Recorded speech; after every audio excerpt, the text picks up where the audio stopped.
Okay, hey, here we are, Tuesday night again. Welcome everybody. You're tuned in to Amateur Radio Roundtables, the show about ham radio, shortwave radio, amateur radio. Did I already say that once? I think I did. Electronics, you name it. We get on a few different subjects every now and then, but we're so glad to have you tonight. And especially if you're out there listening on international shortwave on WBCQ on 7490. We'd love to hear from you. Tell us where you are in the world. Please send us an email to tom@w5kub.com, tom@w5kub.com. So if you're out there listening on shortwave, you're actually listening on Thursday. That's when our time slot is.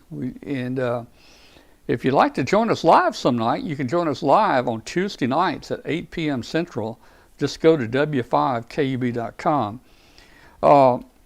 We would love for you if you can see. And tonight we are streaming on YouTube, Facebook group, Twitch TV, and Twitter, rx.com. So all those are going out simultaneously. I don't know if you got subscribe buttons down there or not now with all this going on, but particularly if you're watching it on YouTube or maybe on our channel on w5kub.com, maybe there is a subscribe button down there that you can hit. So there should be a subscribe button right over here somewhere. Right yeah, it's there on YouTube. Oh, it is? Okay. It is there on YouTube. Yeah, if hit that subscribe button, guys. That'll help a whole lot. It's right over here somewhere. Hit that subscribe button. It'll greatly help us to advertise our show. And hit the notify button, hit the like button. That helps us out tremendously. You not believe how hitting the like button helps us advertise the show on YouTube. It gets it out to a lot of other people there. Join our Facebook group. We've got a ham radio Facebook group. It's called, well, it's actually for the show, it's called Amateur Radio Roundtable, but it's just a good ham radio hangout place. You can easily find it by just typing W5KUB in the Facebook search bar up there, W5KUB, and we'll approve you as a new member of our group. We've got about 14,000 people in the group. I don't know, once it starts clicking above that, YouTube comes in and they clean out like 1,000 people or something, and then we're back down to like 13,500 or something. It's getting real hard to break that 14,000 mark. So, hey, if you haven't subscribed to that Facebook group, please do it. W5KUB on the Facebook group. And let me just say this: a lot of people send me a friend request in Facebook. I use my personal Facebook group, mostly for family only. I've got very few people in there. I don't want 14,000 people in my personal Facebook group. And besides, I'm always on the other Facebook. I'm on the group, the W5KB group. So you can always find me there. I read it many times per day. So don't feel bad if I don't friend you. It's just that I'm trying to keep the numbers down on my personal Facebook there. So, hey, just public service announcement. Just a few minutes ago, Glenn, look. What had you done? Look at there. You went to the gym. Look at there. What'd you did? Flu shot. This is the public service. Okay. You got to get that flu shot. And look at this. Look at this. You got a matching one. I got a matching one. I said, hey, I want the double whammy, man. Give me one in both arms, you know. So yeah. I got the flu in one arm. Is Doc in here tonight? I don't know if Doc's in here or not. Sometimes he gets in here late. I got the flu shot in one arm, and I got the RSV in the other. Ah, very good. And, you know, the RSV shot, you only take it one time in your lifetime. And so I said, hey, why not? And hopefully, Papa Doc's not here yet. Papa Doc's not here, man. Usually when we talk about medical stuff, we like Papa Doc to be in the room with us here. All right, well, okay. That was our public service. If you haven't done it, go get your flu shot, guys. Yeah, it didn't even hurt at all. I mean, they put me to sleep. They gave me the shots. They woke me up. I didn't even feel it, man. You know, didn't feel it at all. Okay, so also, hey guys, just the last public service. We don't get political on this channel in any ways, but go vote. In what is it? 2 weeks? I think in about 2 weeks is election on Tuesday. So please go vote. Whatever you want to vote for, go vote. Think it through. Don't just go vote to vote. You know, make a good decision on what you think's right. All right. So let's see. Okay, we talked about shots. We talk about voting. Let's see what else is going on here. Let's see. Hey, tonight I want to show you a little travel router I got here for a trip I'm going to be taking. Hey, we'll have a 30-second deal. I want to talk about measuring RF power with a oscilloscope. We're going to do that tonight. And let's see. You know, another thing that I see these all the time, man. These things on YouTube where, you know, people build this contraption and it says you get 220 volt at 10,000 watts. Or you get you know, free electricity, or it's like a perpetual motion machine that gives you free electricity. Well, I just want to look at some of those tonight. Maybe we'll go to YouTube and look at some of those tonight and see how hilarious they are. Many of them are done with spark plugs. Now, I don't know how you can take a spark plug and get 220 volts and you know, at 10,000 watts, man. But people claim they're doing it. So we're gonna look at that a little later tonight. We may even go in and ask Gork. You know, I've got a subscription to to X Premier, which gives me access to AI, their AI Gork, and I'm going to ask him how we can design a perpetual motion machine to get free electricity. We're going to see what Gork tells us tonight, and also the other thing I wanted to hit on tonight, guys. I've got the itch. I don't know why. Let me get Glenn and Brett on here. I've got the itch to try some different software for the webcast. I'm using Webcast. I'm using Webcast. It's almost like a real TV studio. It's got a lot of stuff in it, man. It's pretty complicated. It'll do a gazillion things. But I just want to try something, maybe look a little different. Now, there's one out there called vMix now. The one I need is only $700, or I can buy the $1,400 one, or I can just get a license for $50 per month. So I'm trying to decide what I want to do. Can you talk them into a free trial? No. So I don't know. I'm either leaning toward the $50 a month, which is, well, that's $600 a year, or maybe just buying it outright at $700. It'd be better buy it outright at that point. But you know, it has some neat features in it. You know, like the Melon app thing we were using. The vMix has the capability to bring in people through a web link there directly into the show. It also has Zoom incorporated into it, where I wouldn't have to bring it from one PC into the other. And somehow it splits all that stuff out and puts you in different camera shots. I don't know. Well, can you do something like a $50 a month for a month or two? So yeah. The $50 a month deal is you just pay it when you want to use it. But yeah, that's what I would do. Is I would pay for 1 or 2 months worth, and then decide if you wanted to go that route or not. They do have a 60-day free trial. There you go. And I might do that. Like when I'm gone on my trip, I may just download that, and that'll give me something to do when there's not much going on, like on a ship or something, and we're just sitting back and can't find nothing on TV or anything. I might just play with that. So I don't know, but I'm wanting to try something different, and it looks really neat.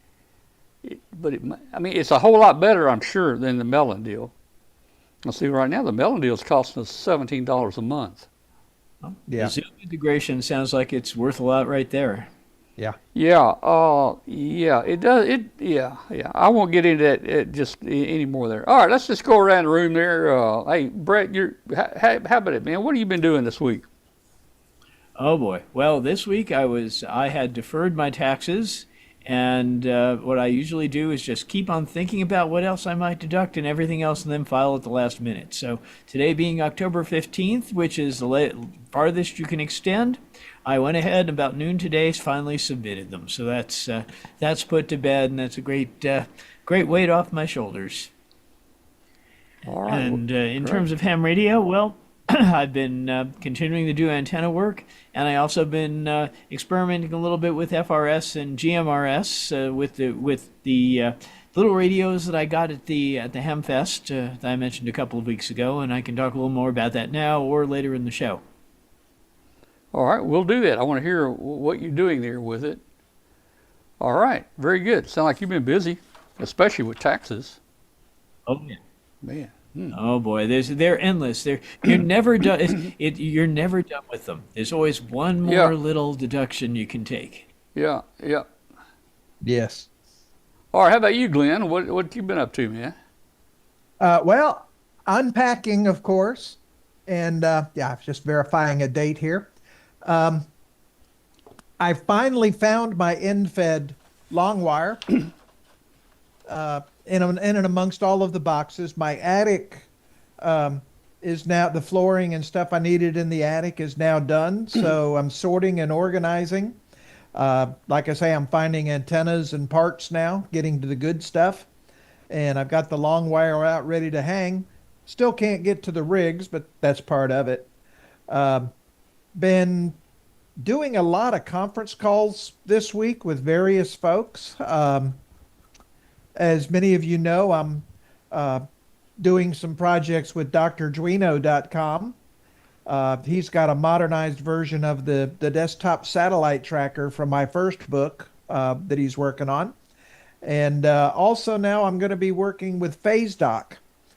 You've heard me talk about them. I mentioned them in each of my books. Don't have a picture handy of their stuff. Actually, I do, so I can share that in a little bit. Mm-hmm. But talked to PhaseDoc earlier this week, and I'm going to be working on doing some projects for them as well. In addition to ARRL, going to be writing some stuff for the On the Air publication for New Hams, as well as a product review or two. And when we get to that point, I'll show you the current product review that I'm working on.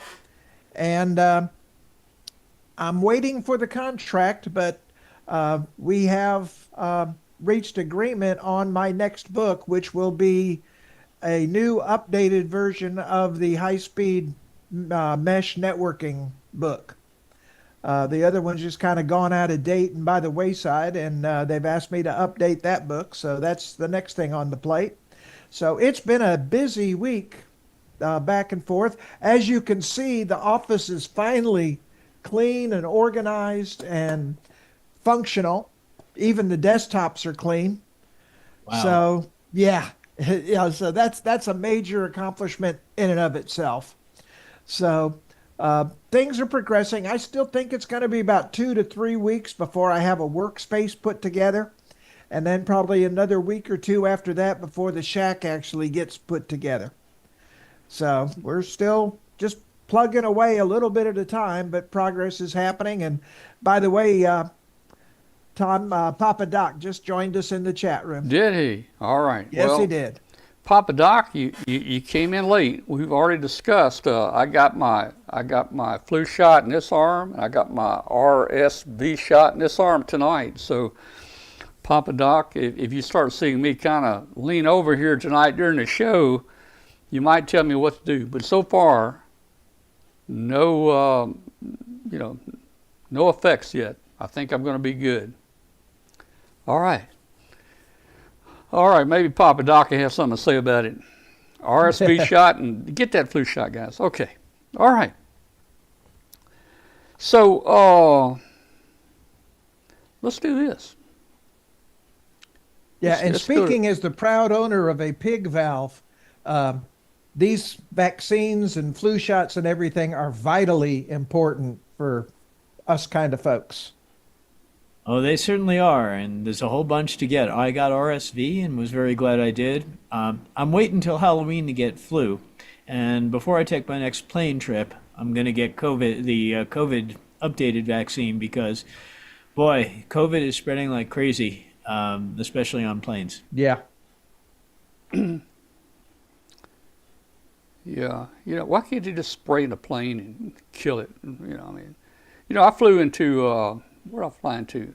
I think it was Singapore. I flew into Singapore one time, and they came on a plane. We all had to remain in our seats. They came on a plane with these big pump sprayers, and they sprayed all inside the airplane, front to back, with us in there. And then they let us out. So I don't know. Looks like you could do that for COVID. I don't think it works that way. Yeah, something's got to kill that COVID. Maybe Doc here can figure it out. I mean, something's got to kill the COVID germ. I mean, there's something out there that kills everything, right? I mean, We can only hope. yeah. Turpentine. I mean, hey, we may have to ask Papa Doc about that. Turpentine used to be a cure back in, not many years ago. People used turpentine, man, to, I guess, kill germs and stuff. I never had it. Okay, hey, Brett, let's talk about your GMRS stuff you wanted to, and tell me. I did not know that somebody's changing the name somewhere. So tell me about this. And while you're talking, I'm going to try to bring you in full screen. Don't know if I can do that or not. But it seems like we're missing here. But go ahead.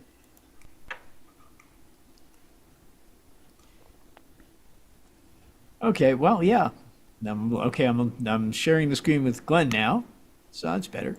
Anyway, I at a Hamfest just about a weekend ago. I picked up a couple of little radios, little HTs here, that have fixed antennas. But they say, even though they have the fixed antenna that's required for FRS, they say on the front GMRS/FRS. So I was wondering, what kind of radios are these really, and what's going on? Well, it turns out that the rules for FRS and GMRS, which are all up in the UHF bands in the 400 megahertz range, changed not too long ago. The FCC has changed them and tried to simplify them a little bit. But here's the deal: FRS is completely unlicensed, like CB. And it used to be that FRS radios were extremely limited. They only had a limited number of channels there, and they were really, really low power. They were something like half a watt. And they didn't go very far, so very few people bought them. Instead, they bought GMRS radios and used them without the GMRS license. So eventually what happened was that people, these radios were originally called GMRS radios, and they transmit up to 2 watts. So, people were, again, even though the instructions said you got to get a license, just like CB used to, they weren't getting the licenses. So the FCC decided to, because these things were being sold in like Walmart, they were, little bubble wrap radio or bubble pack radios, they decided to loosen up the rules. What they said was that these GMRS FRS transmissions on some of the channels to go up to about 2 watts. They let all 22 channels that these little radios used be FRS channels. And you didn't need a license for any of that. They still had to transmit fairly narrow bandwidths on the original FRS channel, but they could transmit at wider bandwidths if you have something which says GMRS FRS on the front and it's really just an FRS radio. However, if you buy these FRS radios, there's a number of restrictions that they still have. With whatever they're labeled. First of all, the FRS radios only have a fixed antenna. You can't boost the EIRP by putting a bigger antenna on them. And they can't operate with repeaters. The repeater output, the repeater input frequencies are off limits to these radios. They can't even tune to them. And as a result, there's no way with the FRS radio that you can use a repeater. For that, you need the GMRS license. And if you get the GMRS license, you get to transmit more power, at least on mobile rigs, and you get to you get to use the repeaters. So you do get more capability. Now, whether people are going to bother to get the licenses or if they're just going to ignore that requirement as they did with CB for many years, well, that remains to be seen. I hate to say it, but considering all the unlicensed transmissions we see on the ham bands, I expect that that's probably, we're certainly going to see it on GMRS, where it's hard to tell it from MRS in a lot of circumstances. But at least one thing I discovered about these radios also was they had these little battery packs in the back. And these battery packs that they got originally with the radios were little nickel cadmium batteries that were about 300 milliwatt hours. They didn't last very long. And what I discovered was that you can go online and you can buy 700 milliwatt hours batteries that are nickel metal hydride and fit right into the same slot. So I went ahead and upgraded these. I went and bought the battery packs and put them right in. Now you can see the battery packs have these little dots on the back. Those are dots of conductive material. And the door on the back of the radio has these little has these little dots. It has contacts and dots that go through. So you can have these in a recharging stand, which I do. And so now you can have the radios fully charged and ready to go and with reasonable battery power. So FRS and GMRS can interoperate simplex, and so I'm already ready to communicate with GMRS users on the existing channels without a repeater. However, I'm still looking around trying to decide. I'd like to get a full capability GMRS radio. I haven't decided what brand I'm going to get or what power yet. I may go ahead and splurge on one of the full 50-watt mobiles so that I can do everything that is possible to do with it. Now, of course, I have a ham ticket, so why do I want to use GMRS at all? Well, the answer is that a lot of people are using GMRS and MERS, and in the case of an emergency, it's really handy to be able to transmit on anything. Now, since the FCC doesn't allow hybrid radios, I really think that ought to be changed. I think that if you have a ham ticket, you should be able to tune your radio to any of these things, but they don't allow that. I want to be able to communicate with anybody in the event of an emergency. So I'm probably going to not only get a GMRS radio, but at some point I'll probably also get a MERS VHF radio so that I'll have all of that capability if I need it. So anyway, that's what I've learned so far. I'm still going to be experimenting more with these things, and I'm probably going to see if I can build myself a decent J-pole for GMRS sometime soon. So if I do that, I'll report on that project. Yeah, that would be interesting. When I was building a GMRS repeater here, the main holdback we had here was elevation. I could only get an antenna up about 60 or 70 feet here, under a tree limb. And we put the repeater on. It was just sorry. And most of the people that wanted to work it were all going to be using handy talkies, and that even limits it a whole lot more. You almost got to be within a couple miles of it. So that's the reason we failed here. I did take the open line and build a an antenna, like you're talking about. What do we call it? So you did a twin lead J-pole? Yeah, it was a J-pole. It was a J-pole. That's what I was trying to think of. I did that one. Also tried a coaxial vertical. By alternating the pieces in that didn't work out very good. Never did get a good match with that. And I actually have out in my shop right now a GMRS fiberglass 6 dB repeater base antenna just sitting out there. I think I paid about $100 for it online. It's your typical Chinese GMRS base antenna. They all look the same. So yeah, I showed you the little little walkie-talkies I had there, most of them were, oh, the batteries are bad, and I found it. You know, you can still get the batteries online, man. I mean, just look them up on eBay, and here's one here that fits. I don't know if this fits. This may fit the. I'm not sure which one this fits, but there's one of the batteries that you can buy right there. It's 1,000 milliamp, 6-volt battery. I haven't even put that on a radio yet. So you can still get batteries, and there's a little bit of GMRS activity in my neighborhood. I've got some kids that ride a golf cart around the block here, and I hear them talking to their dad on GMRS. So, can you tell us they're using GMRS radios? You know, I never really paid a lot of attention to it. You know, the GMRS and the FRS, what frequencies are basically, I mean, they're the same, right? Except the power levels. So, they are mostly the same. They're not entirely the same. But you know what? You know what got me messed up when I first got it. You know how you have, and it's been months now since I played with it, but how many GMRS channels are there? There's like 15 or 17 or 19. How many channels do you know offhand? Well, there are 22 plus 8 repeater inputs. Yeah, but the 8 repeater inputs, of course, are on the same simplex frequencies in that 22. So people can, you know, I mean. And the thing is, you only got 8 repeater frequencies you can use. So you can imagine if everybody wanted to put a repeater up, that would be kind of bad. So I don't know. It just didn't work out very well for us. I decided, you know, not to do it. But GMRS is, you know, it's a neat thing because, you know, I bought the license. I have a license. It's good for 10 years.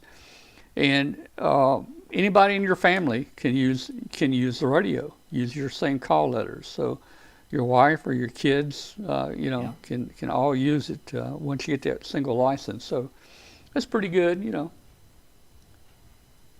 Okay. And there's one thing in the rules which I find interesting.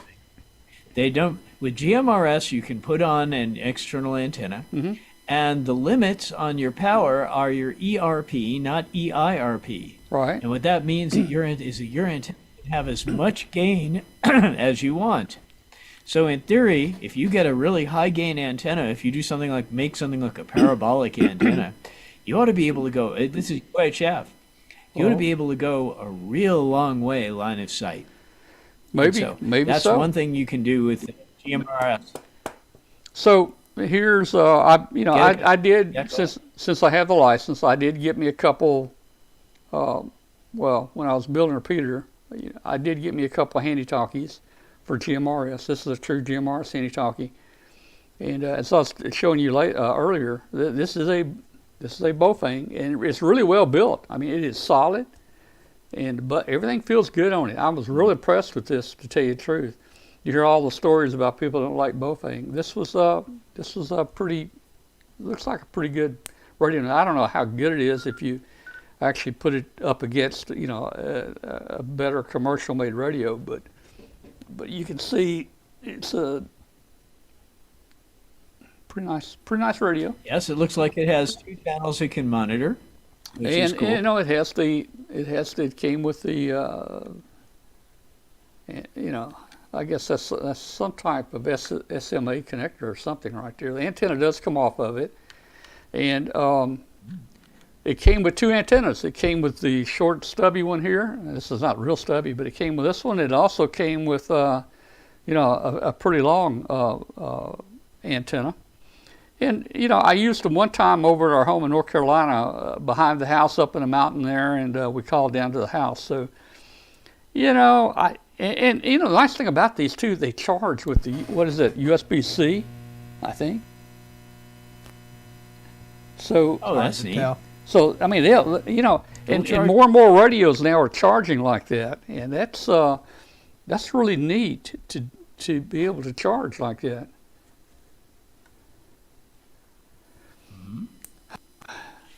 Yeah, and does it also have a weather receiver in it? Probably so, but you know, I never really took the time to learn all the functions. and everything on here because my mind doesn't work that much anymore. So most of the radios do have weather on them. But cool, man. Keep us posted on your FMRS stuff there, and be interested to see how it goes. You know.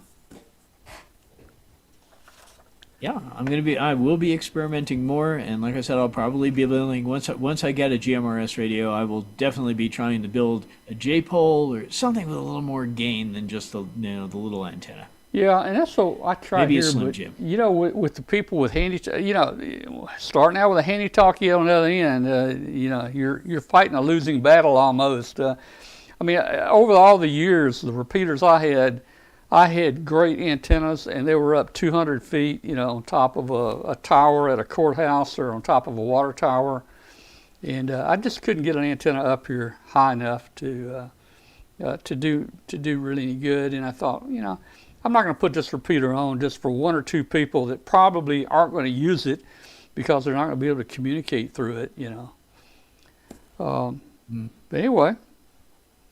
Yeah, well, with a good receiving antenna, you have a shot of picking up the signal from that HT, so it might work. Yeah. All right. Very good. Well, let's do this. We'll be back in just a minute. Glenn, you got something for us tonight? You're going to show us something. You're going to show us something. A couple little things. Yeah. Hey, we'll be back in just a second, guys. Don't go away, and we'll get right back into some other interesting things here in a minute. Keep your competitive contesting edge with ICOM. Our high-powered base stations cut through the pileups, letting you work the bands and record those contacts. Contest from the comfort of your home or remotely with the RSBA1 app. Heard it, worked it, logged it. ICOM heard the call and has answered. The ICPW2 is here. Take your contesting experiences to the next level with ICOM's industry-first linear amplifier, which includes DPD, digital pre-distortion, and a built-in 2x6 automatic antenna selector for SO2R, which is single operator 2 radio operation. With the IC7610, faint signals are no longer challenging for DXers and contesters. This high-performance SDR radio changed the world's definition of an SDR transceiver. The high-powered base station features an RF direct sampling system, 110 dB RMDR, that can pick out the faintest of signals, even in the presence of stronger adjacent signals, an independent dual receiver, dual digit select, and more. This is the SDR receiver that everybody wants. For more information, contact www.icomamerica.com/lineup/products/IC-7610.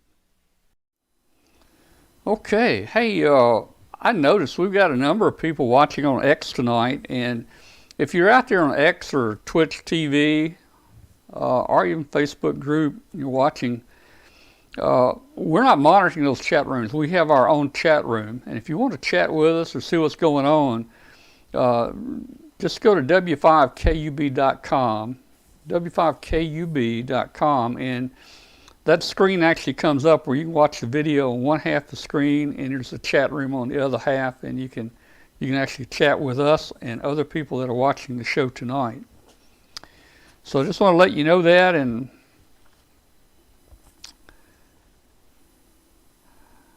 trying to decide, guys, the future of the show. If we do go with some different software, maybe we open up the chat rooms on all channels. I don't think there's anything out there that combines them where everybody can see what everybody's talking about, but at least we would be able to see everyone chatting with us, whether you're on X or Twitch TV or whatever. So I don't know. We got to make some decisions here on what we want to do.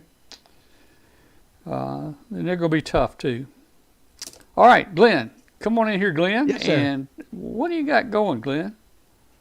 Well, a couple things. This is Hamfest season for me is finally starting to roll around. Got Crowley's Ridge over in northeast Arkansas here on the 26th, which is a little under 2 weeks from now. And then because I've moved over here, I'm much closer, and we've got the Nixa, Missouri Hamfest on November the 9th. And I've reached out to them to see if they would like me to do a forum there, but I'm definitely going to be there with a table, a swap table. and planning to have some fun over there in Nixa in a couple weeks. And then what I was going to do was show some of the uh, things that I'm working on. Let's see if I can do this. Earlier, I'd mentioned the phase dock product, and this is Oh, what it looks like. hang on. Let's see. Wait a minute. Let me you- fix something. Let you center Let that me thing. fix something. Something's not working right. What am I got going here?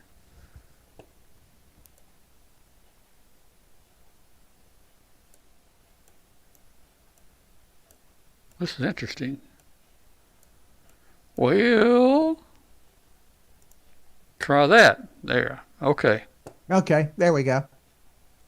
This is that phase dock system that I was talking about. And basically, it's a breadboard system on what I call steroids. As you can see on the top left, I've got an Arduino with an I/O expander shield on top of it, and I use that to jumper to a breadboard device. And then you can see I've got an LCD display plugged into it that goes through that breadboard. And this lets you prototype a lot of stuff, and you can switch things around. If you look at the base of each of these devices, you can see that they have a little platform that slips into the holes. So you can easily swap them out. And those are called clicks and slides in the phase dock vocabulary. So I can swap out these various modules and components, swap over to an Arduino Nano or a Raspberry Pi Pico just by clicking and removing it. And so this really helps. And if you notice on this one, I've got pots and a push button switch on the right. This is actually what I used to develop the AR40 rotator controller that I used in my one of my books, my third book, I believe, second or third book.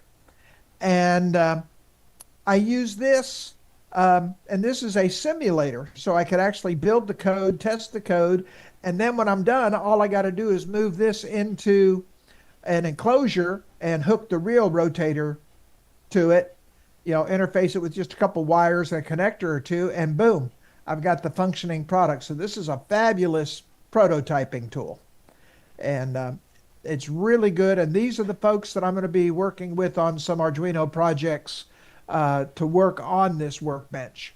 And then let me cancel this one and share this next one. Let's see here. There we go. You may have to adjust this one too, Tom. Okay. There you go. Oh, no, that actually came up perfect. That looks good, man. Okay. This is called the radio builder. And basically, if you look at this, this is a little kit that you can put together, and it contains all of the building blocks of a transceiver and or receiver for HF. And it runs off of an ESP32. And in the bottom left, you can see it's got one of those TFT displays. And unlike that really cool VFO graphic that Tom has, this one has a meter graphic. And this is basically a kit that you build, and it shows you all of the building blocks to creating a radio and how each part of that radio works, whether it be a CW transceiver, an AM transceiver, or a sideband transceiver. And it walks you through these various components, and it's got a breadboard area so you can actually, maybe you don't like the RF filter that they have, you can design and build your own and plug it in. And yeah, Papa Doc, it's a modern version of those old electronics and the Radio Shack lab type stuff that we had back in the day. This is a modernized, updated version of it. And I think it's really cool. And I'm in the process of reviewing this for ARRL. It'll be in an upcoming issue of QST, probably maybe around Christmas time, thereabouts. But that's what I've got going on in the shack right now. That looks cool. It looks like they've given you all the components to do a superhet receiver. Yes. I don't know if you can do regenerative or if you can do something with a DSP. I'm not sure about DSP. I believe it does have regenerative capabilities. It comes with a complete, oops, let me stop sharing here. Okay. It comes with a complete assembly guide and manual and online tutorial on how to build the various projects with this and how you can take it to the next level. And it uses an SI 4735 AM FM sideband receiver and SI 5351 for the VFO. So it's modern tech and it's really kind of cool. So it comes with an SDR. Okay. Yes. Nice. Already made for you. And it's got the ESP32 and it's already got the basic code. So, I mean, it's a huge leg up for doing radio and RF design. Yeah. Well, that's nice. Do you get to play with the software? Yes, I do. It's just a matter of I need some time to put it together and get it on my workbench, which doesn't exist yet. But I was in there today. The workbench is probably going to happen sooner rather than later. But this will be an upcoming review for QST. So you'll And when will that be? When will that review be? I'm targeting to have it in their hands in time for Christmas or thereabouts. Okay, cool. Sooner the better. Very good. Yeah. Yep. One thing And I'd love to experiment with, I don't know if you can do it with that kit, is I'd love to experiment with different kinds of FSK, like, similar to FT8, but experiment with different numbers of tones and different bandwidths and seeing what you can do to correct the errors. I don't know. It's got a double balanced mixer, so you'd have to probably generate the tones yourself and feed them in as audio. But then you can add, because of the breadboard area, and you notice every module is connected by little SMA connectors, you can add in whatever pieces you need for what you're talking about with the error correction and everything. Yeah, it has a VFO, I see. Yes, it uses the SI 5351, which is a triple VFO. So, All right. I really like the concept and the design, and like we've been saying, it kind of replaces the old Radio Shack and other learn how a radio works device that is no longer available to us. So people can get this and learn how radios actually work. What are the insides doing rather than hook up an antenna and grab a mic.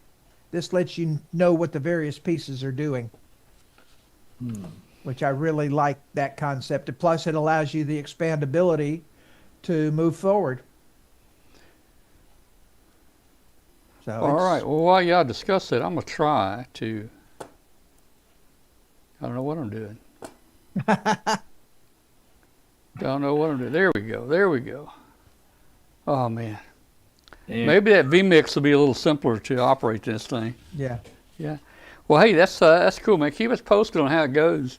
You might even learn something from that, Oh, I might. I definitely will. I mean, it's been a long time since I played in radios, and from what I'm hearing, that SI 4735 chip is the cat's meow for receiver chips these days. Now, that's a receiver on a chip, right? Correct. It's an AM FM sideband receiver on a yeah. little A bitty lot, and I've read up a little. I think it's the same one, Glenn. I've read up a lot about that, and when people do reviews on these mobile rigs and these cheap Chinese mobile rigs, some of them,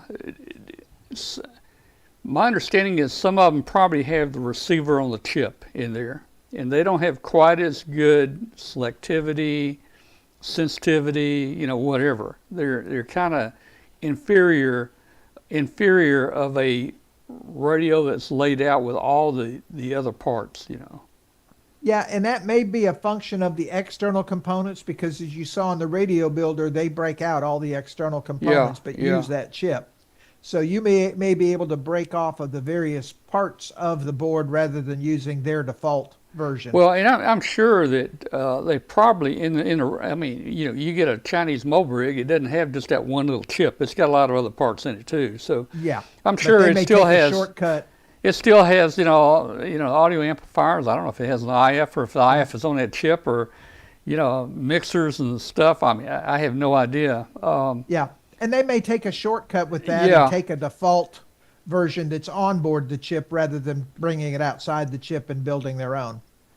Yeah, I just And, I just feel that if you're using that receiver on a chip, I don't know. You'll have to tell us. I just don't know if you Yeah. can do as good with that as you can if you use a conventional Oh, way. I think you can, because I'm pretty certain some of the modern large manufacturer rigs are using that same chip. Really? Yeah, well, Okay. isn't that chip used a lot in SDR dongles? Yes. I think I've seen that part number there. Yes. So really, your quality is going to depend on how noisy the chip is, and also how noisy the board you build it into is, and also how many bits you have in your A to D. Yeah.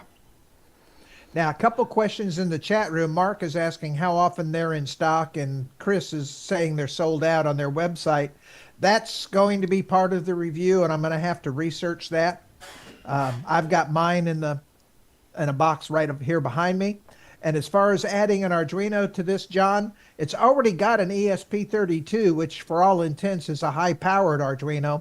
So yes, you could easily hook up a standard Arduino to it, but this is one of those cases of why do you want to replace a 32-bit powerful CPU with a 8-bit lesser powerful CPU if it already comes with it? Only if it saves you battery power, and you're going to be building something with a tiny battery. Correct. Well, all right. Very good. All right. I called the AI Gork earlier. I think I thought it was spelled G-O-R-K, but I think it's G-R-O-K. How would you pronounce that? That's Grok. Grok. Yeah, when you said Gork, the first thing that came to mind was, well, now we know what the robot from the day the Earth stood still. Yeah, okay, did there after you the go. movie, I knew it was familiar for some reason there. Yeah, No, that okay. was Gort, Gork. G-O-R-T. Gork. But Oh, Grok okay. is Gork. actually Gork. a Robert Heinlein phrase All right, from his we're gonna- books. We're going to check Gork out in a little while, AI here, and we're going to see if we can build a perpetual motion device that gives us free electricity. We're going to look at that they've here. in got a few those minutes. all over the internet, man. There's I a see lot it all of them the on time. there, Yeah. I don't know if I don't know if I'll I'll pull any of the videos up or not. I may get copyrighted. A lot of these people do reviews on. I don't know if you're watching these reviews on YouTube, but they'll pull a channel up like that, and they'll play a little bit of it and review it, and play a little bit and review it, and talk about it. I don't know if you can do that without getting copyrighted or not, So I don't know. We'll see here. Yeah. This has been going on. This sort of a perpetual motion machine scam has been going on for more than a century. People have been preaching the gospel of free energy, as they call it. And Yes. Yeah. claiming that Tesla invented this and that it was suppressed by the government. Yes. Kinds of conspiracy theories. Yeah. Well, let's just quote P.T. Barnum with this. There's Yeah. a sucker born every minute. Oh yeah. All right. Now, Mark P., we will talk about solar panels here in a bit too, because I actually have a roof full of them in this house, and I can give you a real live report on those. All right. Cool. We'll talk about that. You give us a report on it one Tuesday. You can give us a report, take some pictures, show us. Now, you Yeah. don't have any batteries there, right? You got an inverter, No, I it's guess. strictly solar panel and the power converter and the interface to the city utility power. The regular power lines. That's interesting. I don't know if I've ever seen one that didn't have the batteries there. But Yeah, I'm surprised, but it syncs with the grid and does feed energy back into the grid. well, and, you so may at some think, point- Glenn. At some point you may think about adding you a battery bank there, because if the Yes. power goes off, you would still have power. Yes, but Yeah. at the very least, if I were to go on a minimum power mode here, I could get the city to pay me for electricity. Yeah. Yeah. Yeah. They don't yeah. pay you as much as you pay them, but No. Yeah. net metering is still can still make it affordable, make it cost effective to put the thing in the first place. Yeah, when we do the little piece that I'll put together, maybe next week or thereafter, I'll include all that. You know, make you have to watch the show for that one and to give you the particulars. But let's just say that I got my bill for this month, and I was pleasantly surprised. Well, that's good. Very good. All right, guys, let's move on. Let's talk about something else here. I want to briefly just mention you guys, we're thinking about another Pico balloon launch here sometime in the future, probably mid-November. And I've been building up a couple systems here to launch. And we want to do something a little different this flight. And you know, typically we use 20 meters for 20-meter whisper for tracking on our Pico balloon flights around the world.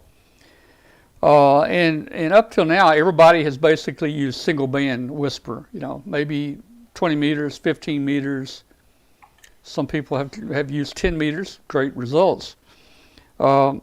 We have modified the software, the firmware that we're going to be flying now, where we can actually transmit on both 20 meters and also on 10 meters. So it's going to be interesting to see how the reports are as we're flying. You know, 20 meters is going to be hitting this part of the world, and 10 meters may be hitting this part of the world.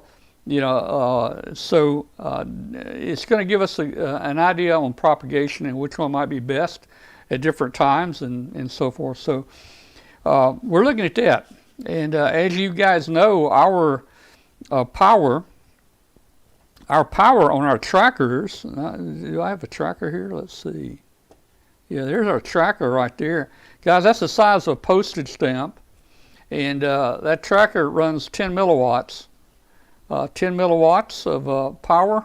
And that's probably less power than your garage door opener runs. But it can transmit up to about 6,000 miles pretty easily, and we've got great reports where it covers a lot of the world. Again, we're solar powered only. There's a picture of our solar power. There's a picture of the tracker glued on top. That's kind of what it looks like right there. You guys probably remember Huey and Dewey and Louie. They were pilots, you know, and they almost got shot down here at one point. We do have the Huey and Dewey Louie t-shirts that we can sell you if you want a Huey, Dewey, and Louie t-shirt. We're almost out of them, so you better act quick there. There's our tracking around the world. I think this was our W5KUB 112. We made about 25 laps around the world, both in the northern hemisphere and the southern hemisphere. So that was an interesting flight. Our transmitter just quit working, and our antenna basically is a 20-meter dipole. It's 34 feet long, and it hangs from the balloon. And it's made out of number 36 wire. And for you guys that really don't know what like American wire gauge is, 36 gauge wire is a little bit bigger than a hair on your head. I mean, it's some small wire. So we got to be very careful with it to support it and not break it. So one of the things we're going to do, what we're going to do is we're going to run our tracker here, our tracker right there, on 10 meters and 20 meters. So we need a dual band antenna. And as I mentioned, I think last week, I have wound some little coils. This is a resonant coil for 10 meters. There's a 10 picofarad cap that's inside that. That's a drinking straw. That's a plastic drinking straw, and then the number 36 wire wrapped around it with a capacitor inside. So that will actually become the 10-meter traps. And when you weigh those out, you can see they're less than 1 gram total each. So they're pretty light. So we're going to be doing that. Now, something that has come to my mind is, again, here's a picture of our tracker. A little board there at the bottom breaks off. That's the programming. You can see the programming pins there. And once we program it to fly it, we will break that off to make the tracker lighter. But that entire tracker there built with the Arduino, with the GPS on it, with the SI5351 Glenn was just talking about, and all the parts. That tracker weighs only 1.7 grams, so it's very light. A full 20-meter antenna with the loading coils, the traps, are going to add about another little under 1.5 grams, and so it's pretty light. Now, what I wanted to talk about was we're running very low power here. We're running 10 milliwatts. Now, 10 milliwatts is kind of hard to measure unless you got certain equipment, but most watt meters don't measure 10 milliwatts. I've got a spectrum. I've got several spectrum analyzers, and they will actually very easily measure the power output on the spectrum analyzer, and you can see the 10 watts there. But there's another way to do it. And you can measure power using just an oscilloscope. And I just wanted to talk just briefly about how you can measure power with an oscilloscope. So what we need to do here, let me see if I can bring up a little thing here. Let's see, here we go. We'll bring this camera there up. I guess that's okay. So power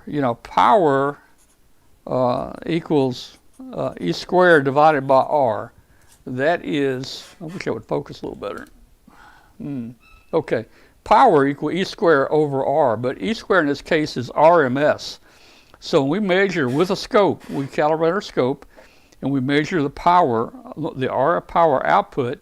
So we use peak-to-peak voltage, and we get a reading. We get a peak-to-peak voltage of, let's say, 1.6 volts. Okay, so we have our voltage here, but we need this in RMS to peak. We multiply peak to peak times 0.3535. Now, if we just had peak voltage, we would multiply that times 0.707. So then we take that number and we square it, and then we take that number, whatever that number is, let's call it Y. Then we divide that by our 50 ohm antenna load, and that's going to equal our power. So you can add watts in there. Don't even run 5 watts into your scope. You might get by with 5 watts, but I'm talking really low power here. I'm talking 10 milliwatts. So that's how we're going to. We're looking at it in 2 different ways. We're looking and also a spectrum analyzer. So we're going to see how it goes now. So our next flight probably going to run 20 meters and 10 meters, but I've got an idea. I mean, this thing can be programmed through our firmware, any frequency. We can go 6 meters, and we're going to run the flight after that. We'll probably run 20 meters, but we're going to run a second channel. We're going to run like 6 meter whisper at 40,000 feet. The U.S., I think Australia, there's a number of places either might give us reports similar to what an APRS might. We may bomb out, but I don't think anybody has really run 6 meters before on a Pico balloon. So it's going to be interesting to do. All right. That'll be cool. 6 meters is one of my favorite bands, so I'd love to see that. Yeah. Mark has got a 20 meter tracker that he's using for a beacon here, I think, that Bill put together for him, I guess, to see what kind of range we might see on 6 meters. And hey, at that hour. Never know. All right.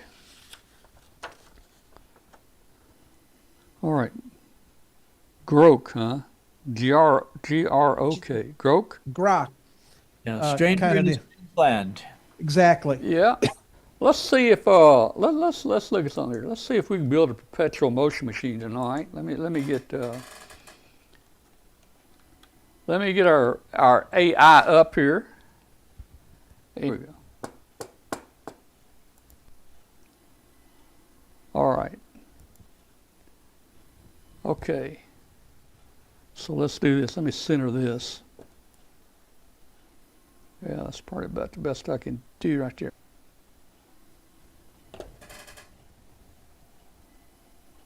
I lost him.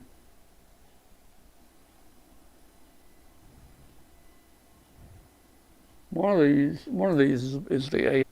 Is it the slash? Is that him? What is it? There he is. It is. There he Yep. is, right there. There he is. Okay, let me center this. Okay, let's see. Is it possible to build? How do we want to? What do we want to stay here? Build a perpetual motion machine, or build a free energy generator? Go with the free energy generator. That'll narrow it down to a subset. Okay. All right, we're going to do that. Well, I hit the wrong key. Let me start over. Okay, here we go. Here we go.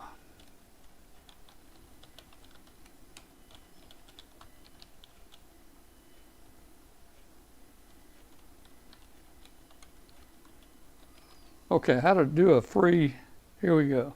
All right, let's see what he says.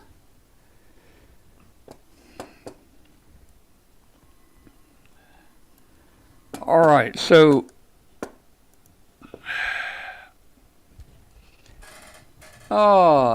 it's commonly discussed in DIY, and there's a lot of them out there, yeah. Term free energy refers to devices that utilize renewable energy, not creating energy from nothing. Well, that's not perpetual motion, though. Yeah. Yeah, renewable. They've got renewable on here. They got solar on here. Let's see if he touches. They got wind, thermoelectric, magnetic or electromagnetic. Okay. All right.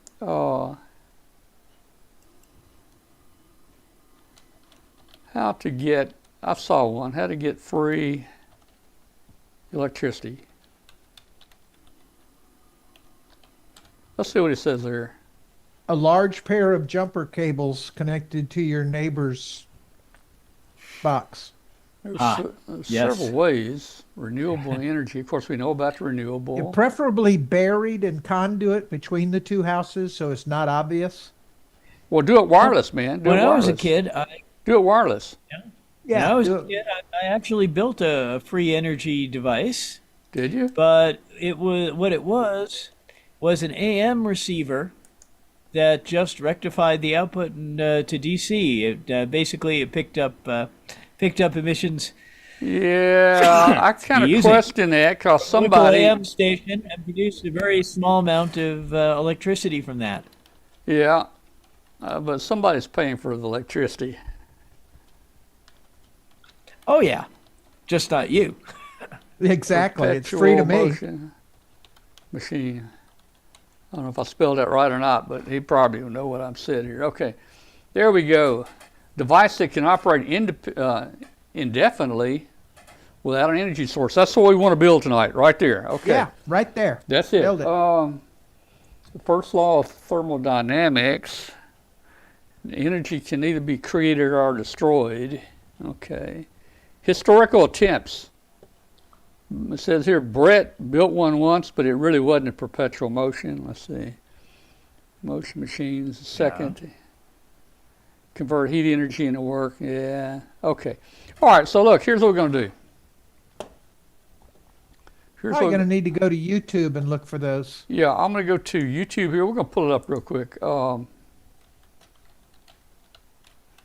we'll probably get copyrighted, but that's okay. That's all right. All right. Let's put in here free electricity. Okay, this is for free electricity. We're going to come up with it, man. There's going to be all kinds. Finally, free energy hitting the market. Okay, here we go. Let me make sure the page here is viewable to you guys. All right. All right, let's see. Free energy. Here we can get 110 volts. That's only 20 watts. Unless that's European. You know, Europeans use a period for a comma and a comma for a period. So Right. I don't know if they mean 20 kilowatts. yeah. I wonder where this guy is. He may be. No, yeah. See in the description here, he says 20 kilowatt in the description. So this is probably a European here. So there we go. Boy, I don't know. You got all kinds of fancy lights in there. I'm not even gonna look at that one. Hey, there we go. There we go, right there, man. That's not free though. That's a free quote. Okay, here's the one I was looking at right here. Now look, man. 220 volts, 6,000 watts, free energy, and he does it with 7 spark plugs, and the top of the spark plug's not even hooked up. I mean, I'm trying to think. I don't know, man.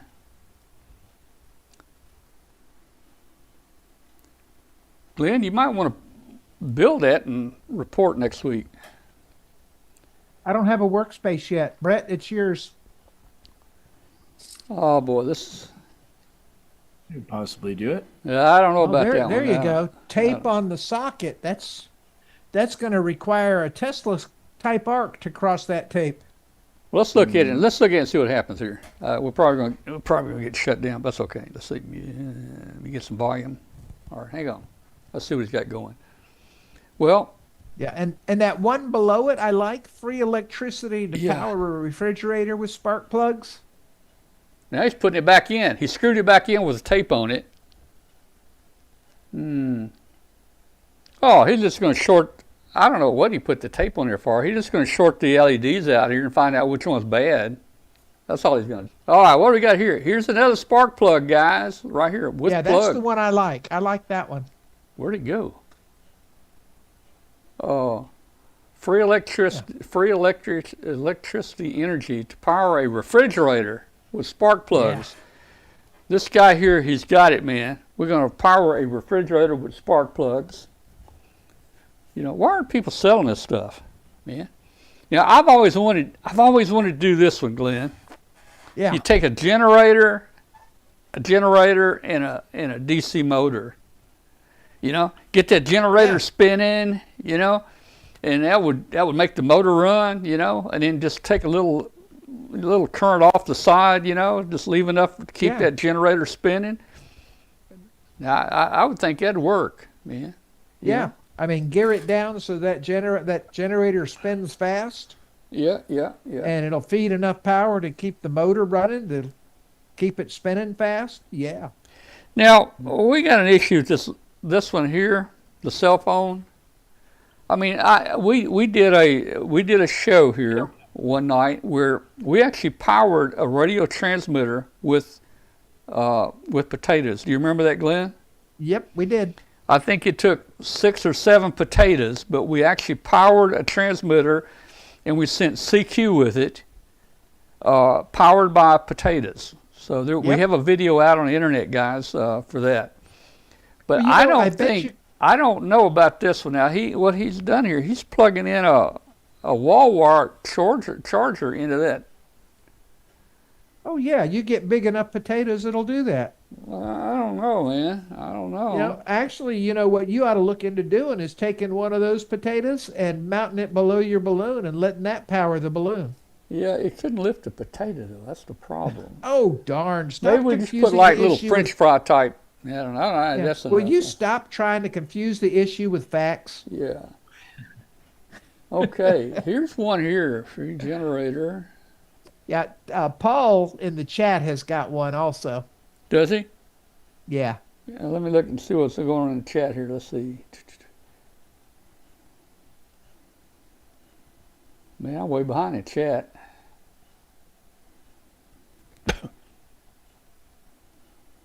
But yeah, I mean, these guys are light years ahead of us.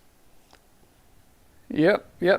What's this guy here got? I missed it. I was looking in the chat. I mean, we could look at some of these, but I really don't want to waste our time too much on them. Now, he made a solar panel out of CDs. Now, I've seen this several times. This guy actually takes CDs and somehow he converts them into solar cells. Now, Silicon DVD. yeah, DVD or a CD or DVD. So I'm not sure. It looks like it takes a door to help do it. I don't know. What? You guys ought to watch some of I these. definitely have a door's worth of CDs that I could donate to the cause. Yeah, yeah. What's he going to use the door for, I wonder? A base. Yeah. A base to glue the CDs to, and then probably run wires I between hadn't thought each. about that. You know, again, we're not going to watch this whole thing. Let's see. Here we go again. This one only does 10 kilowatts of electricity. Well, that's not enough. We need the 20. But most of these are 220 volt. I think the Europeans or the people overseas have probably got the market on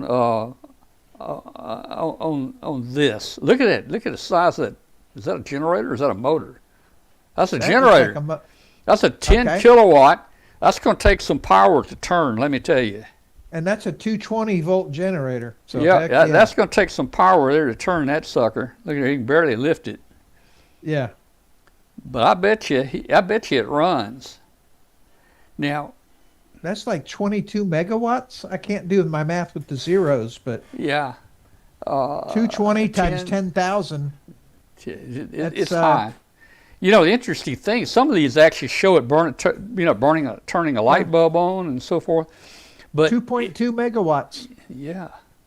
So some of these actually can power a 100-watt light bulb out, but what you really don't see unless you zoom in, they use like number 36 wire that you can't see, and they run 110 volts over to it with the wire the size of a hair, and they get a little power there. We're not going to watch this guy. Well, let's put him on here. Let's put him. There's Romex under the table. Yeah. Yeah. If you're sitting around Googling how to make money on the internet, and your ass is tired of being broke, let me tell you what your parents didn't tell you. Wrong button, You can actually make money online, but wrong button. All right, skip. Here we go. Well, it's entertaining. We got some music. Yeah. Let's just fast forward through this. I want to see this. That's a pretty hefty generator. Yeah, I mean, heck, at 2.2 megawatts, that'll build you an above limit. Look at that motor. Amplifier. Heck yeah. Bring it, dude.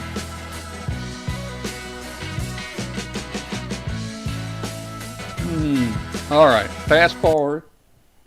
Skinny wires. Well, we're already defeating the laws of physics, so do we really care about wire gauge? What's he gonna do here? He's gonna plug. I think he's gonna plug it in and get it running. But once he unplugs it, it's gonna run forever. I think. Yeah. Yeah. Yep. Yeah, you got to give it a kickstart. I wonder if his music is copyrighted. Yeah, we'll probably get a hit. Yeah, who knows? Okay, let's see what happens here. That's a plug. You put a plug on a generator. What? So he can unplug it. I see what he got. He got him a little. I guess they're all parallel here. All right, give it a spin. Give it a spin. All right, give it a spin. I see a problem. Maybe Italian. I see a problem here. What's that? Oh, you got it going. You got it going. Yep. All right, now this should work, guys. In theory, it should work. If he has friction-free bearings and no other forces. Yeah, you also need that perpetual motion lubricant on the shaft. Yep, and superconducting wire. Yes. Look at that sucker run. Oh, man. Yeah, looky there. Well, okay. Looks like we found one that works. Oh, let's see what we got here. Spring. Run forever. He got a spring on here. He gives that flywheel a spin. It'll run forever.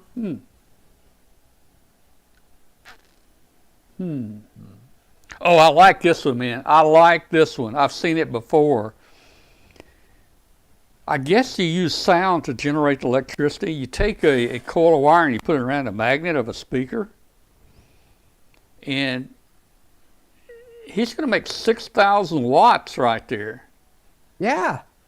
He must have a big boom box if he's going to turn that thing up here, man. Let's see what happens here. Let's see. Yeah. Let's see if I can. 6,000 watts on what looks like 16 gauge wire. You must have noisy neighbors. Must have, man. Let's Yeah, see he what, lives next door to Kiss.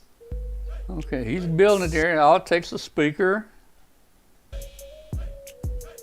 That's cool the way he. Oh, But I mean, that's like 16 or 18 gauge wire. and look, man, he hooks it to the speaker terminals. Yeah. It receives sound vibrations, which move that coil and that magnet, and that generates electricity back into the speaker. So that is perpetual motion right there. Yeah. But I want to see him get 6,000 watts out of it. As long as your neighbor is playing the guitar riff for, Deep Purple something, yeah. All right, let's see what he got here. Okay, I'm gonna fast forward. Oh. Hey, check this out. I don't So want to check stopped that buying out. random I don't lotto want to tickets check and that started out. doing- I want to check it out. Here we go. I bet he could probably get 10 kilowatts if he played Hendrix. Hey, look at this, man. I mean, he's putting some heavy metal in it here. Yeah. In more ways than one. Looks like you got the European outlet again. Yeah. I don't see many Americans building these. I wonder why.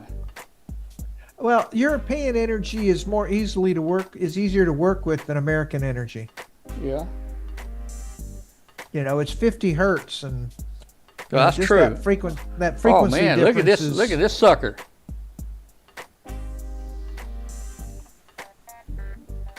Oh, there's your magnet generator. Okay. He doesn't use audio. This is a silent speaker. This is cool. We may have to try this on the show here. Maybe Zamboni.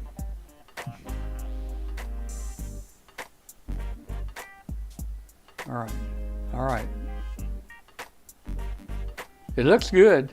It's cool. This is really cool.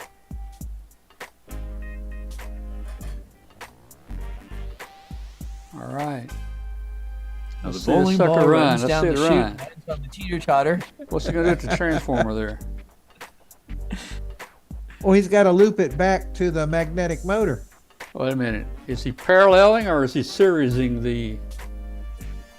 He's paralleling. He's using the transformer. You got two.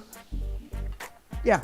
He's using the transformer to step up the speaker output to 220, which is then used to power the motor. Okay, let's check it out here. Yeah, it's parallel. All right, give it a spin, man. Give it a spin. Let's rock this thing. Oh, I like it. Look at this. I like it.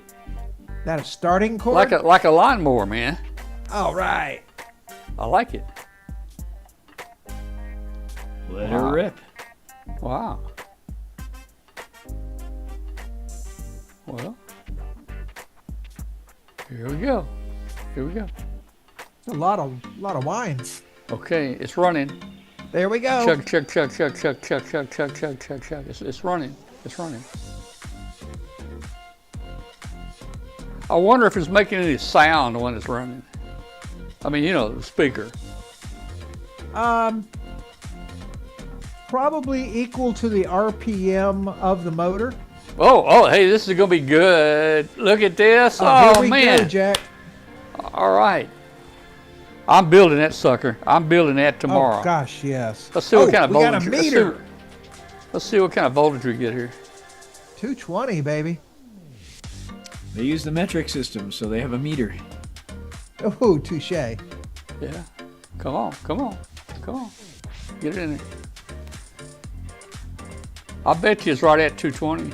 There it is. Yeah. Oh yeah. 220, Dead on. 225. Dead on 220. Yes, sirree. Bet it's dead on 50 hertz too. Well, you can look at that thing. It's doing about 50 revolutions a minute, you know. Yeah. Or a minute or a I cycle, mean, a second. I bet you that sucker, you can put a frequency counter and it won't move off of 50 hertz. Oh, a second light bulb. I'm building that tomorrow. Man, I'm Oh, man. yeah. Oh, yeah. We'll have a whole show on that. Okay. All right, enough of that one. All right, enough of that one. All right. Oh, man, that one's the All best right. one yet, Tom. All right, for you guys listening out there on the radio, we're looking at some YouTube videos here where people are building these, I don't know what to call them, these Perpetual. machines. what do you call it? Perpetual motion machines. Perpetual motion machines that generate electricity into high amperages, man. Now, I'm kind of intrigued with the spark plug deal, to tell you the truth. Yeah? It seems to me that would be easier to build. There's only a couple parts there.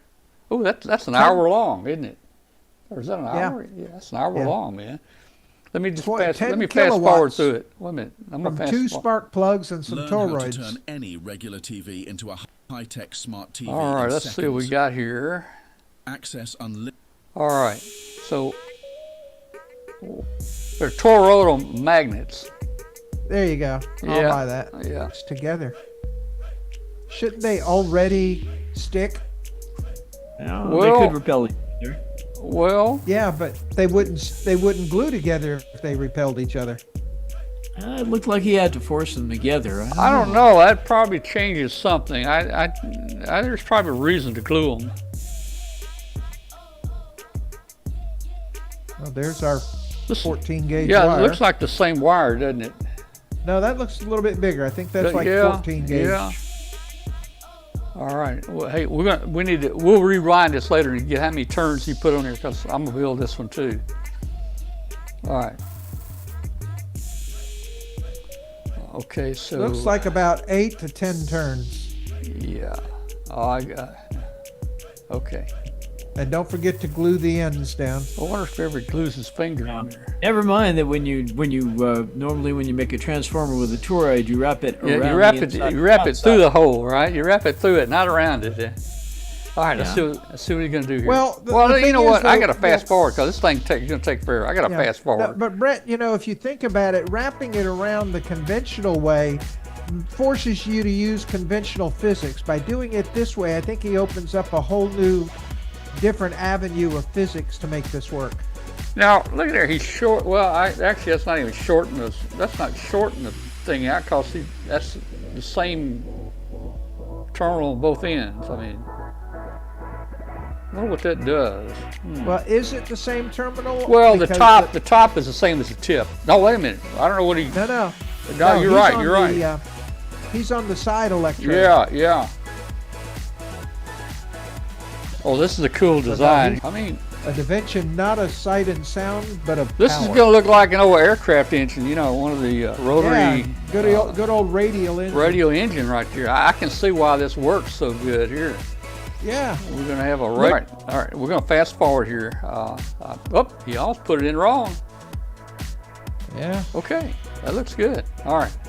Let's see what So we got. now I know why so many kids get hurt on that thing in the playground. It's Wait a powered by minute. spark Wait a plugs. minute.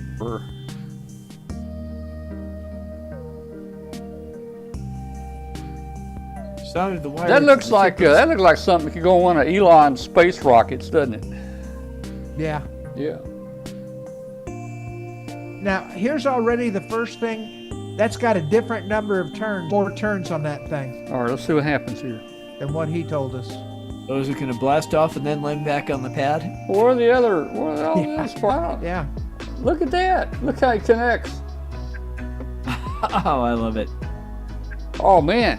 Now he's using RF because if that was AC or DC, it would be a short. But because that's RF, I would say he's in the microwaves. I Because would tend that's to not a agree, short. Between those 2 points, that is not a short. Yeah. No, when you that's when you like get to the- microwave frequencies. Yeah, that's like a half a centimeter Yeah. dipole. All there. right. What do we got going? Is this just multiple? Is this all the same one? Well, he broke that one in half. Probably ran too much current through it. I don't know how he's making that stick. I could probably never get that to stick to the end of a spark plug like that. You know what? Well, you've got to get the special perpetual motion spark plugs. You can't buy these at AutoZone. Oh, these are just 2 parallel, 2 series. That's this is for higher current. I get that concept. Yeah.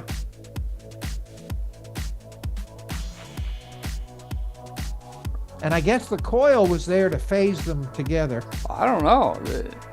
Or this is a totally separate build. If this works, this is you know, hey, I don't know. Simple build, yeah. Let's look.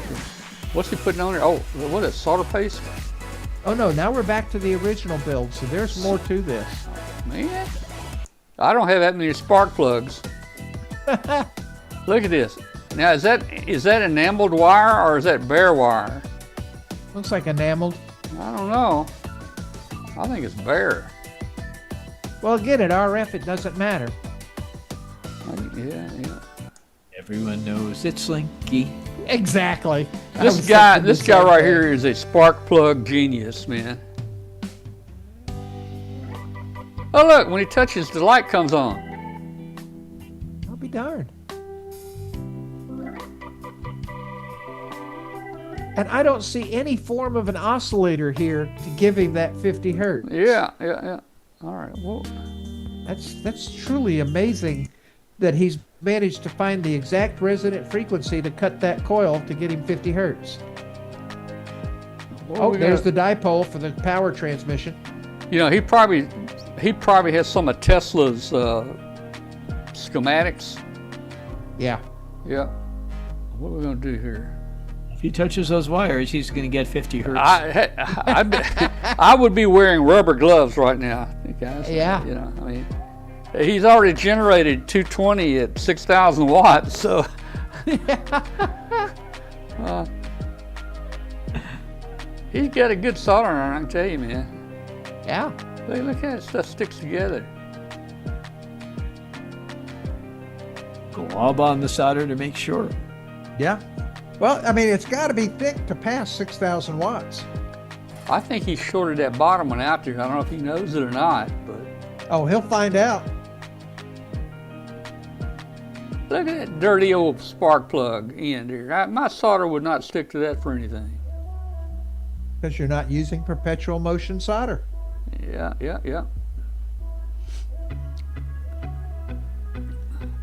Oh, yeah.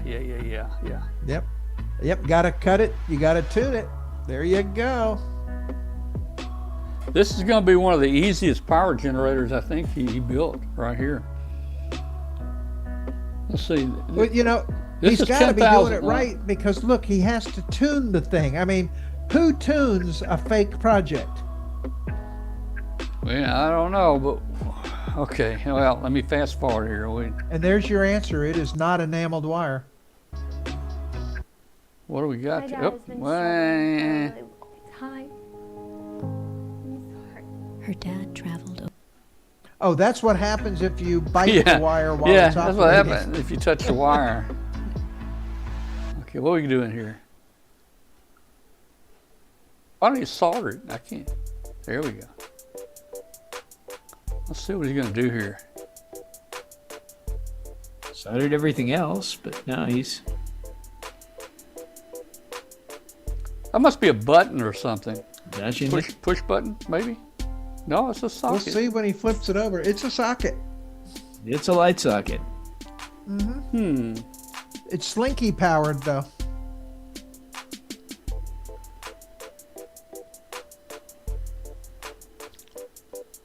I did not realize. That's your magic. I didn't realize you could create so much with different configurations with spark plugs.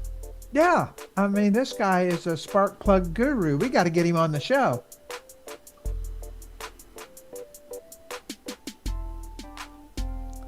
Well, his solder sticks pretty good. Yeah. And it passes 10 kilowatts, man. Wait a minute. What's he doing here? It's RF, remember? Is he tapping in? He's going to...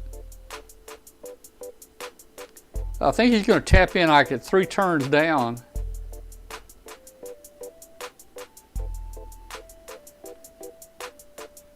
No? No, he's going at the end.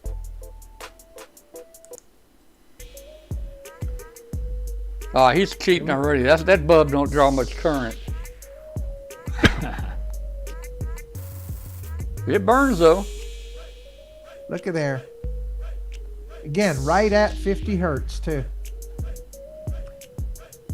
I love it. I love it, I love it, I love it. All right, all right, all right. All right. There you go. All right. There's more. Order me some of those spark plugs. Now, I don't know what we got here. A magnet and a DC motor. A DC motor. Yeah, I don't know. Well, now the operative word here is DC. Yeah. Oh man, we're up to 50,000 watts here. All right. Now we're talking turkey here. But again, if that's a comma, that might really mean a period. No, it says 50 kV. Oh, it in the does. text. It does. 50. And it's Oh, man. 240 volts. Well, we're not gonna look at that. Copper coil. Oh, this is cool, man. I like this one. Oh, yeah. Bouncing toroids. We got to build this one, Glenn, for show. Oh, man. I've got some FT243s here. Yeah, we got to look at this, and you can tell it's for real because look at it. Yes, sir. Oh, yeah. We got to build this one, Tom. Well, I love it. I'm just amazed at how many different variants we've seen on this, and there's not one that you can buy commercially. now this is cool. Man, are the power companies squashing this or what? I don't know. It's a conspiracy. Yeah. Okay, he's We taking. could have had free he's power taking years ago, but no, they won't let us have it. Simple chips. This has got to be a potato here, or something. I don't know. He's got a screw. Well, that's going to be a real free energy because the one he had it dipping into glasses. And he I didn't. believe. Both are the same type material. I think they're not like copper or zinc. They're just. But I believe the earlier picture showed that dipping into 2 separate glasses of a liquid. Yeah. So we're talking lemon juice kind of deal. Wait a minute. This is going to be interesting here. What's he going to do? So it's going to power something with USB. He's going to power his cell phone with this, I think. Yeah. He's going to charge his cell phone with this. But it takes 110 or 220 in for that to work. And 5 out. Yeah. Yep. Yeah. So based on that plug, he's got to put 220 into it. Right. Oh, man. And I guess I can't get to it like that. Let's see. All right. This is the reason why I've canceled my internet subscription. Oh, boy. What if I told you that there's no such thing as... All right, here we go.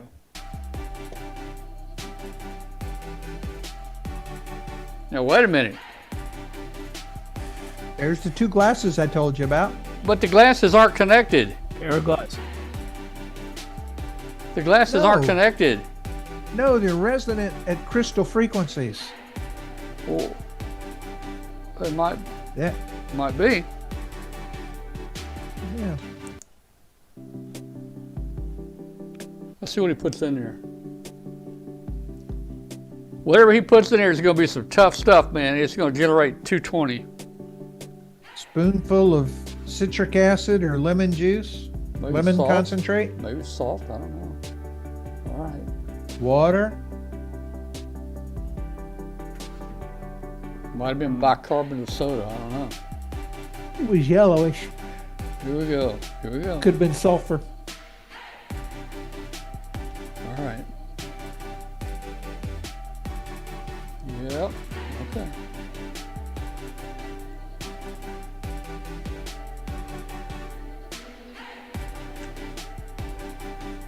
Telling you, it's crystal resonance because that's how he gets the 50 hertz and the 220. This guy's got 173,000 subscribers.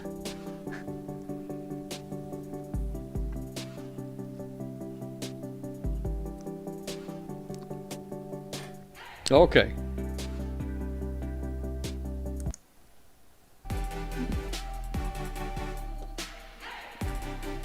But you know, the thing here is it doesn't take any kind of power at all to charge a phone, so that there's no current in this thing.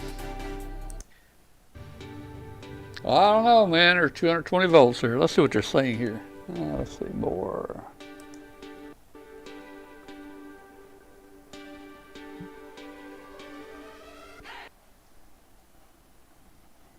What powder? The guy, they want to know what powder he used. Oh, look, there's the dual speaker version. What? Where? What? Scroll up just a little bit.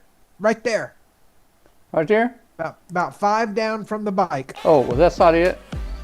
I didn't see No. it. Let me go back. That was a dual speaker there. I clicked on. Well, let's see. I don't know how to get back. Right there. See it? Right here? At the bottom of the left hand or the right hand screen. I didn't see it. Sorry. Yeah, go back. Go back? Okay. Go back to where you had the thumbnails on the right. Well, we're out of it now. You went Well, too that's far back. probably enough tonight to review there. We've got some great ideas for our show coming up here. Oh, yeah. We'll build a couple of these. I'll try to get some spark plugs, and I think I can build it. Glenn, you're going to have to come up probably with the theory behind it, how it works, you know. Well, yeah, you know, and the big thing, you know, we were on this power absolutely years ago, and we suddenly shifted off of that into tubes or whatever kind of mediocre technology. Hey, thanks everybody for tuning in and watching tonight. Hope you enjoyed the show. We kind of did some wild and crazy things tonight. But Maybe put a couple radials on it. tune in next week, guys. Join us next week, Tuesday at 8 o'clock p.m. Central on W5KUB. And you can watch the show and you can join us in the chat room. If not, listen to it. Good night to everybody, and we'll see you next week. Good night. Let's see.